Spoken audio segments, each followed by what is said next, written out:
Kita ketemu lagi saudara-saudaraku dengan saya Hairudin Lubis, praktisi meditasi yang akan berbagi pengalaman terkait dengan apa yang saya dapat dari meditasi. Meditasi adalah teknologi yang digunakan oleh spiritual untuk mampu memaknai apa itu spirit, potensi diri, Tuhan, dan hubungan Tuhan dengan segala ciptaannya. Apa yang diharapkan dari keberadaan kita sebagai ciptaan? Tentu sebuah peradaban, budaya peradaban yang akan mampu menjadikan, katakan, bumi ini dengan seluruh makhluknya hidup dan berkehidupan dengan damai, sejalan. Tentu ada baik buruk, tentu ada hal negatif positif agar supaya terjadi pergerakan-pergerakan yang menjadikan itu menjadi hidup. Peran apa yang akan kita ambil tentu tergantung kepada kita. Nah, peran yang kita lakukan itulah yang menjadikan kita turun lagi ke bumi. Karena kita nggak mampu mencapai apa yang namanya takdir kita awalnya. Nah, terkait dengan orang tua, kita sebagai orang tua, apa yang bisa kita ambil peran dalam mewujudkan budaya peradaban itu? Tentu adalah sikap kita sendiri, bagaimana kita untuk berperan menjadi bagian dari pembangunan budaya peradaban itu, dan ada tanggung jawab lagi yang lain, yaitu sebagai orang tua terhadap anak-anaknya.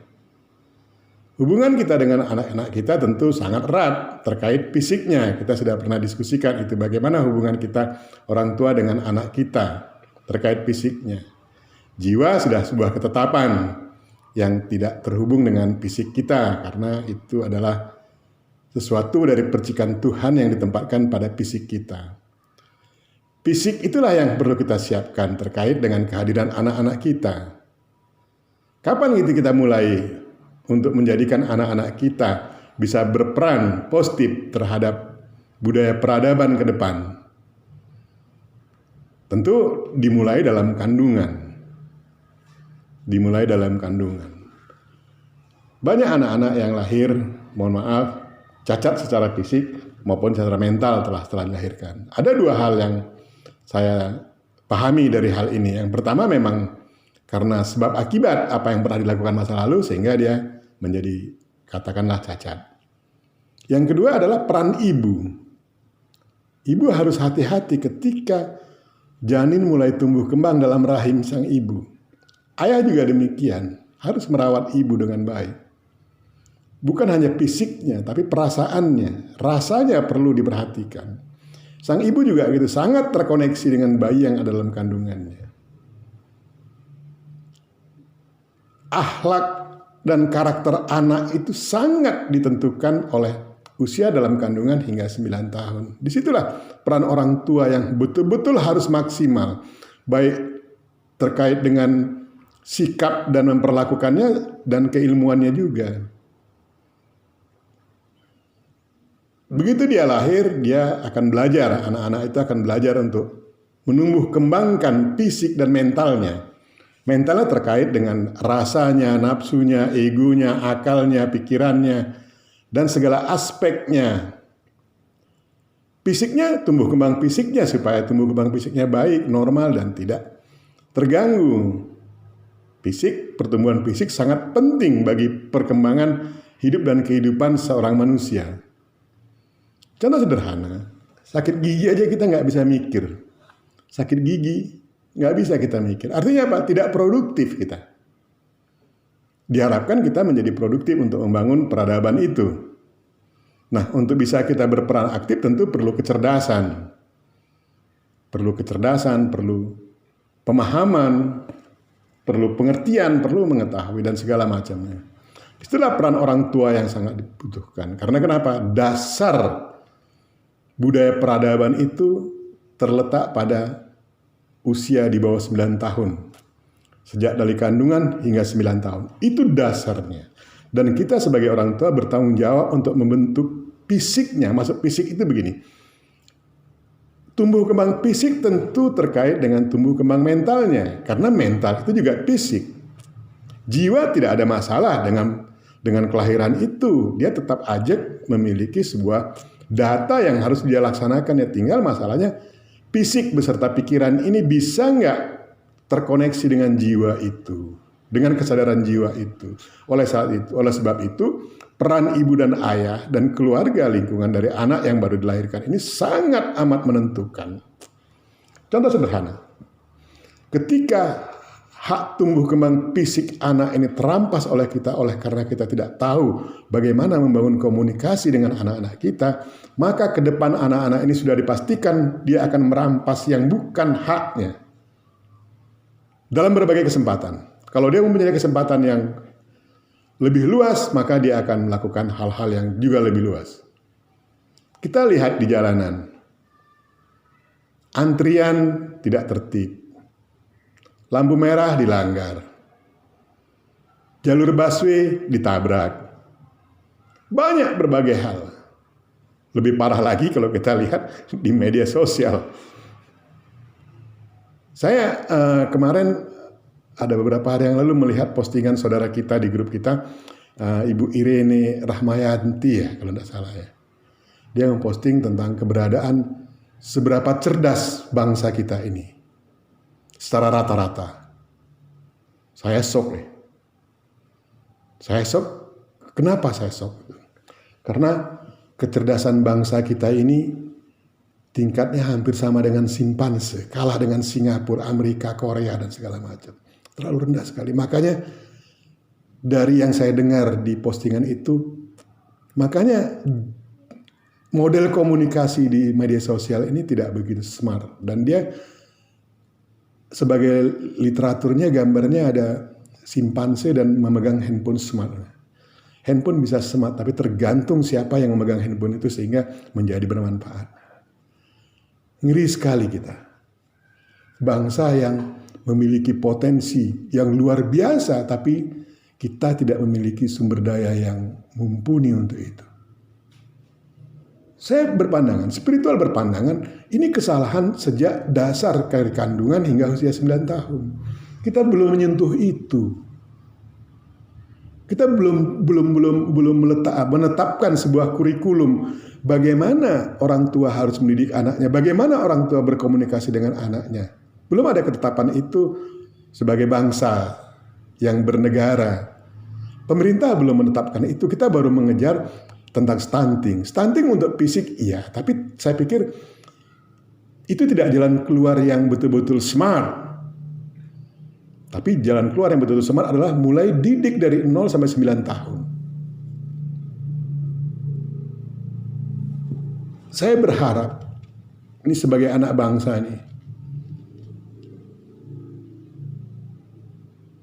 kalau seandainya saya boleh meminta kepada Bapak Presiden, Bapak Insinyur Joko Widodo, jadikan spiritual bagian dari kurikulum pendidikan kita. Kita akan mendapatkan proses percepatan kesejahteraan anak bangsa.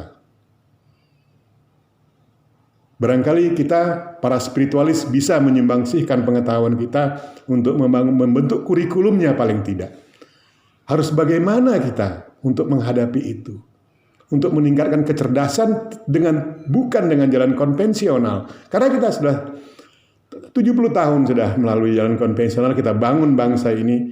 Hasilnya baru pada tingkat kecerdasan rata-ratanya ya, gorila. Berapa orang kita yang cuma menjadi manusia? Mungkin separuh, sepertiga. Selebihnya kita cenderung bersifat kesadaran fisik yang dominan. Saya tidak menyatakan kita seperti gorila, tidak begitu.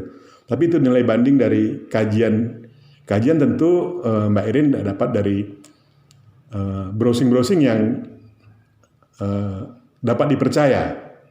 Tapi walaupun begitu, ini perlu menjadi perhatian. Saya harapkan Bapak Presiden bisa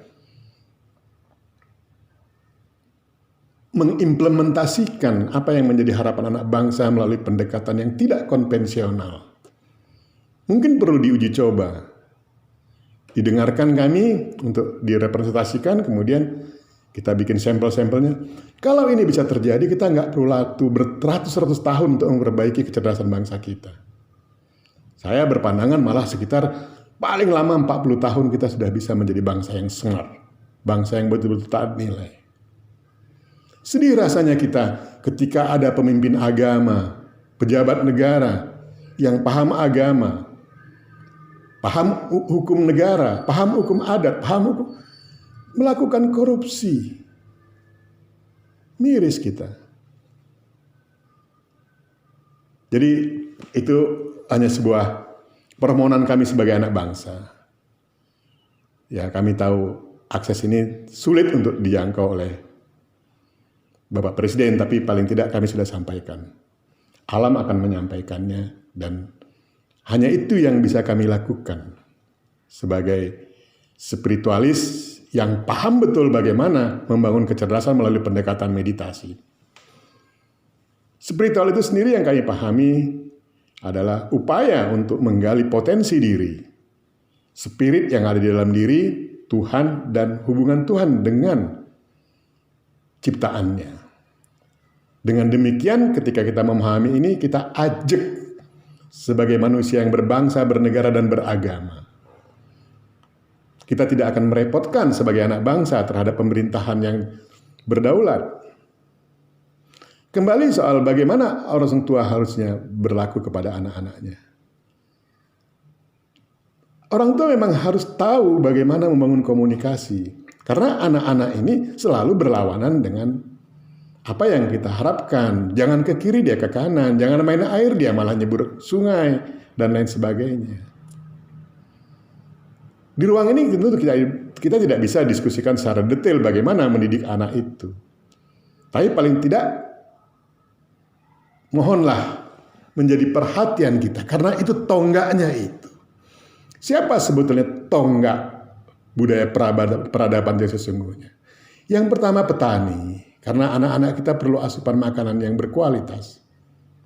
Yang kedua ibu dan orang tua lah, lingkungan itu yang kedua. Karena anak-anak perlu pendidikan dan pengajaran.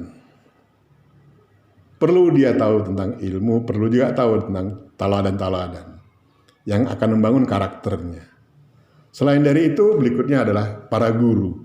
Apakah guru paham fungsi dan tugasnya sebagai guru yang akan membangun peradaban bangsa ini? Katakan paham, tapi apakah mampu ketika anak-anak di bawah 9 tahun tak tertangani dengan baik untuk bisa menjadi baik ketika masuk di bangku sekolah? Itu juga perlu kita pertanyakan. Kekhawatiran ini bukan sesuatu yang mempunyai latar belakang untuk ini, untuk itu, tapi sebagai anak bangsa yang tulus menyampaikan ini. Anak bangsa yang tak berdaya untuk memberikan asupan-asupan kepada pemerintah atau kepada siapa saja pun. Tapi alhamdulillah dengan adanya media sosial ini kami bisa berbicara. Mohon maaf kalau bicara kami ini terlalu jauh dan terlalu berharap seperti bumi dan langit. Tapi kami harus menyampaikan itu. Dan moga-moga saudara-saudaraku yang punya akses dan mendukung apa yang barusan saya sampaikan menjadi wujud, sehingga kita ke depan menjadi bangsa yang betul-betul bangsa yang smart, bangsa yang taat nilai, bangsa yang tangguh, sehingga mampu memberdayakan alam yang diberikan Tuhan kepada kita untuk kesejahteraan diri kita manusia dan alam itu sendiri. Ini hanya sebuah pandangan yang didapat dari meditasi. Dan saya sudah melakukan ini terhadap keluarga saya, dan saya mendapatkan penghasilan, mendapatkan reward dari kajian-kajian ini sebagai orang tua yang berbahagia karena anak-anak kami menyenangkan. Tujuan kita untuk hidup dan kehidupan kita memang harus bahagia dalam takdir. Bagaimana takdir itu bisa dicapai dan kita berbahagia dengan takdir yang kita dapatkan hari ini, tentu kita perlu merenung, perlu tafakkur untuk memikirkannya. Kira-kira demikian saudara-saudaraku. Mohon maaf ini agak emosional karena memang mengkhawatirkan sekali. Saya agak emosional melihat itu, agak bagaimana gitu. Sedih juga. Semoga kita berbahagia, sehat, dan kita ketemu lagi besok. Ayo meditasi.